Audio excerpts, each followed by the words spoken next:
जय हिंद दोस्तों, वंदे मातरम। हर देश के इतिहास में कुछ कानूनी केस ऐसे होते हैं जो कि देश की हिस्ट्री को बदल कर रख देते हैं और अपने आप को इतिहास के पन्नों में दर्ज करवा देते हैं। ऐसा ही एक केस साल 1973 में भारत में हुआ था, केशवानंद का, जिसने कि उस समय की इंदिरा गांधी सरकार को घुटनों के ऊपर ला दिया था।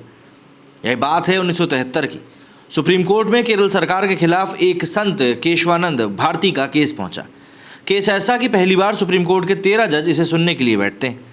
लगातार 68 दिन तक बहस होती है और आखिरकार 24 अप्रैल 1973 को जब फैसला आता है तो इसे इंदिरा सरकार की एक बड़ी हार के तौर पर देखा जाता है। केशवानंद भारती केस में कोर्ट की अब तक की सबसे बड़ी 13 जजों की बेंच ने कहा कि सरकारें संविधान से ऊपर नहीं। आज इस फैसले के 50 साल पूरे होने पर केंद्र सरकार को घुटने पर लाने वाली केशवानंद भारती केस की पूरी कहानी जानते हैं। 1973 में केरल सरकार ने भूमि सुधार के लिए 2 कानून बनाए।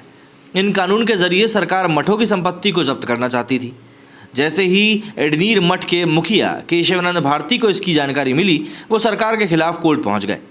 केशवानंद भारती ने कहा कि संविधान का अनुच्छेद 26 हमें धर्म के प्रचार के लिए संस्था बनाने का अधिकार देता है। ऐसे में सरकार ने इन संस्थाओं की संपत्ति जब्त करने के लिए जो कानून बनाया है वो संविधान के खिलाफ है। इस तरह कानून में बदलाव को लेकर केशवानंद ने सिर्फ केरल सरकार ही नहीं बल्कि इंदिरा सरकार को भी चुनौती दे डाली।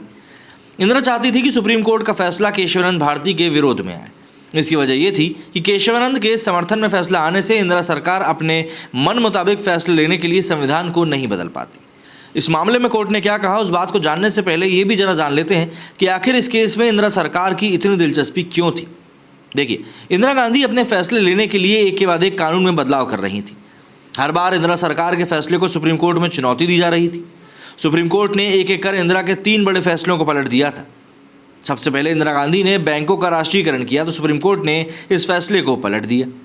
इसके बाद इंदिरा गांधी ने देसी रियासतों को दिए जाने वाले पैसे यानी कि प्रिंसली पर्स को खत्म कर दिया। सुप्रीम कोर्ट ने इसे भी पलट दिया।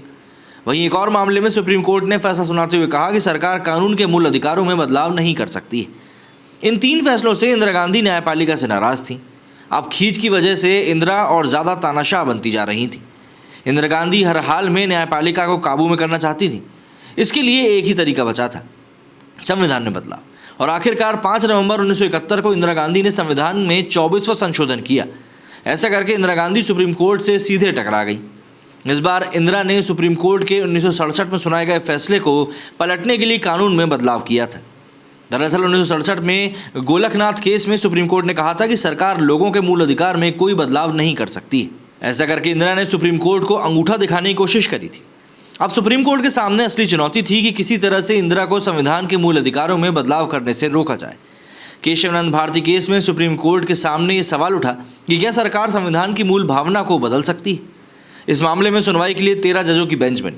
इस बेंच का नेतृत्व सुप्रीम कोर्ट के तत्कालीन चीफ जस्टिस SM सीकरी कर रहे थे।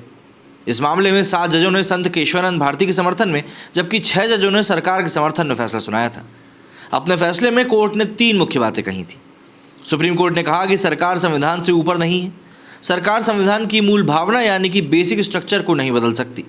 सरकार अगर किसी भी कानून में बदलाव करती है तो कोर्ट उसकी न्यायिक समीक्षा कर सकता है। इस फैसले ने एक तरह से इंदिरा गांधी को घुटनों पर ला दिया था। अब इंदिरा गांधी कानून बदलकर अपने मन मुताबिक फैसले नहीं ले सकती थी। इसकी 2 वजह भी थी। कानून के जरिए लोगों के अधिकारों को छीनने और संविधान के मूल ढांचे में बदलाव करने पर सुप्रीम कोर्ट ने रोक लगा दी थी। और सरकार अगर कानून बदलती तो अब सुप्रीम कोर्ट न्यायिक समीक्षा करके उसे पलट सकता था। केशवानंद भारती केस के जजमेंट के बाद इंदिरा न्यायपालिका को कंट्रोल करने के लिए पूरा प्लान तैयार कर चुकी थी। 25 अप्रैल 1973 को जस्टिस A.N. रे को सुप्रीम कोर्ट का चीफ जस्टिस बनना इसी प्लान का एक बड़ा हिस्सा था। 3 सीनियर जजों को नज़रअंदाज करके A.N. रे को इस पद पर बैठाया गया था। इसकी वजह यह थी कि उन तीनों सीनियर जजों ने केशवानंद भारती केस में इंदिरा के खिलाफ फैसला सुनाया था। A.N. रे ने चीफ जस्टिस बनते ही केशवानंद भारती केस के फैसले की समीक्षा के लिए एक बार फिर से 13 जजों की बेंच बना दी। इस बात की चर्चा जोर पकड़ने लगी कि आखिरकार इंदिरा का प्लान सफल हो गया। सुप्रीम कोर्ट के कई जज चीफ जस्टिस A.N. रे के इस फैसले के खिलाफ हो गए। अपने साथियों के दबाव की वजह से आखिरकार A.N. रे ने अपना फैसला वापस ले लिया। इस तरह एक बार फिर से संविधान की जीत हुई। अपने पसंदीदा जज A.N. रे को चीफ जस्टिस बनाकर इंदिरा ने न्यायपालिका में बैठे लोगों को एक संकेत देने की कोशिश करी थी। लेकिन 2 साल बाद ही इंदिरा का यह फॉर्मूला फेल हो गया। दरअसल 12 जून 1975 को इलाहाबाद हाईकोर्ट ने चुनाव में धांधली करने के आरोप में इंदिरा गांधी की जीत को रद्द कर दिया। अब इंदिरा अपने पद पर नहीं रह सकती थी। उनके पास संविधान में संशोधन करने के ज़्यादा रास्ते भी बंद हो चुके थे। ऐसे में अपनी सरकार बचाने के लिए इंदिरा ने 25 जून 1975 को देश में इमरजेंसी लगा दी थी। ये केस उस समय के सबसे चर्चित केसेस में से एक था और इसने बताया कि किस तरीके से अगर सरकार भी कुछ गलत करे तो एक आम नागरिक भी उसके खिलाफ खड़ा हो सकता है। केशवानंद भारती केस के बारे में ज़्यादातर लोग इसलिए भी नहीं जानते हैं क्योंकि ये केस ऐसे समय पर हुआ था जब सोशल मीडिया इतना था नहीं और साथ साथ प्रिंट मीडिया भी इतना ज़्यादा प्रचलित नहीं था। लेकिन आज की तारीख में इस केस की चर्चा ज़रूर होती है जब भी सरकार से किसी बात को लेकर टकराव की बात होती है। आपका क्या कहना है इस बारे में कमेंट करके ज़रूर बताइएगा। मेरे इस वीडियो में फिलहाल इतना ही। जय हिंद, जय भारत।